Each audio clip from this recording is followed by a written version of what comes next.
There is a reason it's called Super Tuesday. If you're a normal person who is tired of deacons at Woke United Methodist running the country, who's tired of living under the so-called leadership of John Biden and his wife, pretend Dr. Jill, if you're a normal person, yesterday was definitely a Super Tuesday.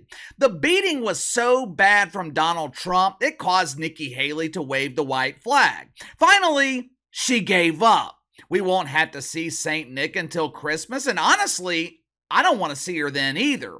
I've been a bad boy this year, Nikki Haley, so just skip over my house later this year when you are spreading good tidings of fake joy. While yesterday was a great day for normal people, it was portrayed as doomsday for the others.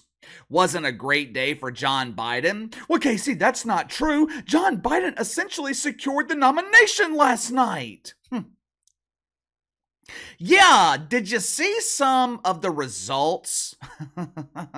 After the Pels game last night turned over to Fox News, they're showing the results of the woke primaries. In several states, there were tens of thousands of votes given to some candidate who was running against John Biden named unconfirmed.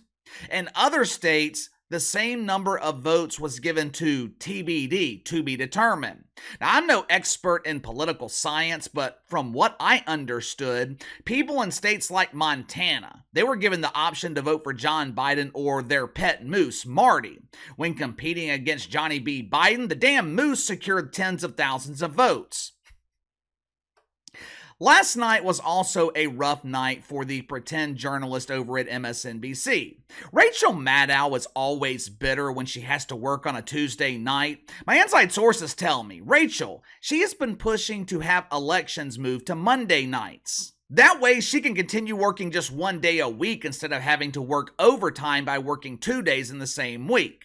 Going into Super Tuesday, MSNBC, they were promoting their coverage as hard-hitting, objective journalism. Why are these people so obsessed with the word hard? Remember last year when Chris Licht, better known here on the channel as Chris the Bongo Licker, remember when he was telling us that CNN was rededicating themselves to focusing on hard news? Now we've got MSNBC promising to give us hard-hitting journalism. It's just weird because these are the same people who are obsessed with hardness. They're the same people who advocate for men aspiring to be women to lose their hardness and try out for the women's basketball team. To their credit, though, MSNBC, they brought in the heavy hitters for their coverage of Super Tuesday. They treated this like it was a competitive event. They were hoping they could speak their dreams of Nikki Haley winning this primary into existence. Now, obviously, the star of the show, the captain of this huge embarrassing failure, was none other than Rachel Maddow. MSNBC, they gave her a good group of high-profile co-stars. Sitting directly to her right was Little Red Riding Hood, Psaki. The wicked weave of the woke Joy Reid was sitting next to Jen. The beautiful Joy, she was admiring the fact that Jen didn't need production to get her fitted for a weave. She made it to the set with her natural hairstyle. Sitting to the left of Rachel Maddow were two women whose identities remain unknown. Maybe their name is Lisa, maybe it's Tina. Hell, nowadays, you never know who's sitting behind that desk. For all I know, their names could be Cleve and Steve. As I'm watching footage of this disaster from last night, I noticed a clear violation of the woke commandments. Supposedly, MSNBC is a network that is dedicated to diversity, equity, and inclusion. Yet for some reason, there was not a single male birthing person on this panel last night. Every star on this panel possesses the God-given ability to have a child naturally. Last night, after he crushed the dreams of Nikki Haley and her dozens of supporters, Donald Trump was giving his victory speech. Now, in a strange turn of events, perhaps maybe even a sign of progress, MSNBC, they actually aired Donald Trump's speech. There were no interruptions from Rachel Maddow. She didn't cut the speech 60 seconds into it to protect her audience from the truth. Maybe executives at MSNBC were tired of being criticized. Maybe they were tired of being accused of bias, so they demanded that Rachel Maddow shut the hell up and allow the man who many hope will be our future president to talk to his constituents uninterrupted. So the Trumper, he's speaking to the country. Rachel Maddow's hiding under the desk watching live footage from Club Shay Shay, where Dylan Mulvaney is performing the woke classic, Former Man Becomes a Woman. After the speech, Rachel Maddow delivers a passionate lecture to the audience while also criticizing her bosses at MSNBC. Now, for those that don't know, Rachel Maddow seems to have crowned herself as the Arbiter of Truth. I know this can be very confusing since Rach was one of the leaders in the mainstream media when it came to pushing the illusion of Russian collusion. But that doesn't matter. We never let those pesky facts get in the way of pushing the agenda. After the speech, Rachel Maddow explained to the audience the difficulties they go through at MSNBC when Donald Trump is allowed to speak freely. During her sermon, she ends up blasting her own network. She shits on the company that is responsible for paying her $30 million a year to work 1 day a week. I don't know about you guys, but if someone is paying me $30 million to work 30 days in a year, I'm keeping my mouth shut. The last thing I'm doing is calling them irresponsible for following the First Amendment. Rachel Maddow felt differently. Watch for yourself.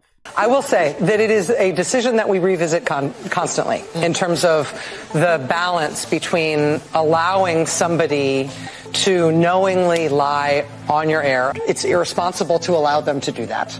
It's a balance between knowing that that's irresponsible to broadcast and also knowing that as the de facto, soon to be de facto nominee of the Republican Party, this is not only the man who is likely to be the Republican candidate for president, but this is the way he's running.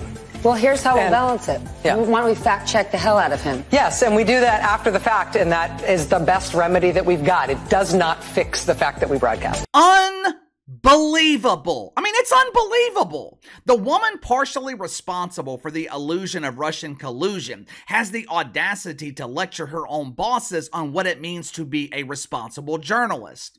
My favorite part of that clip was when one of the anonymous co-stars tried to defend MSNBC by saying, "It's okay, Princess Rachel, we fact-checked the hell out of him." Obviously, this lady just wants to keep her job. She's probably making minimum wage at MSNBC. She doesn't have the financial security that Rachel Maddow has that gives her the privilege of criticizing her own bosses on live television.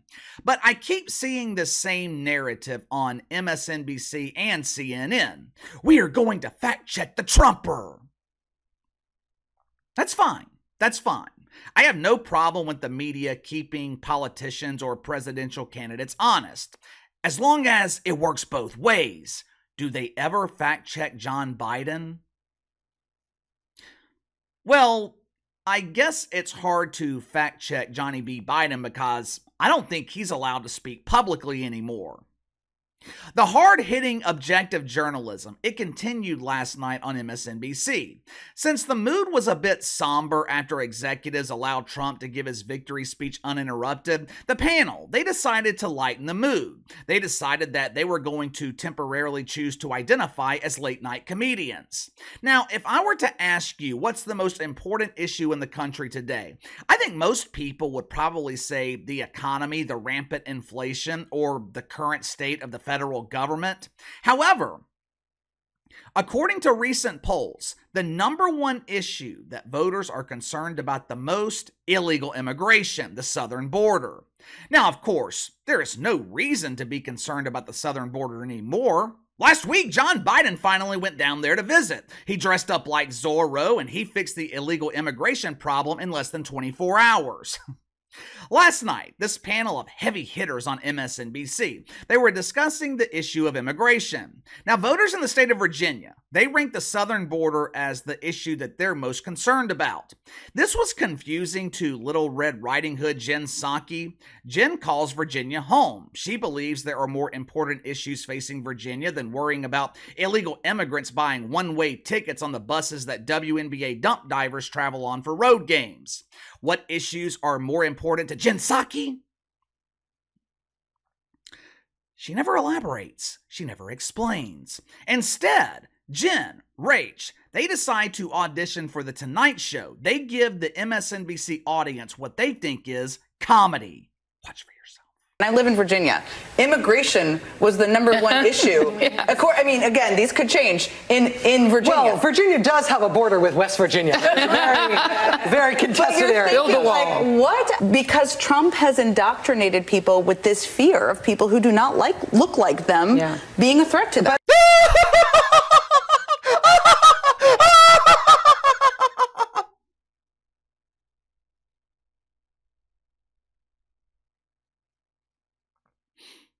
What the hell was that? Is that what MSNBC calls unbiased news coverage? Virginia should be worried about the border. They are right next to West Virginia. You don't want those hillbillies from West Virginia becoming illegal immigrants in Virginia.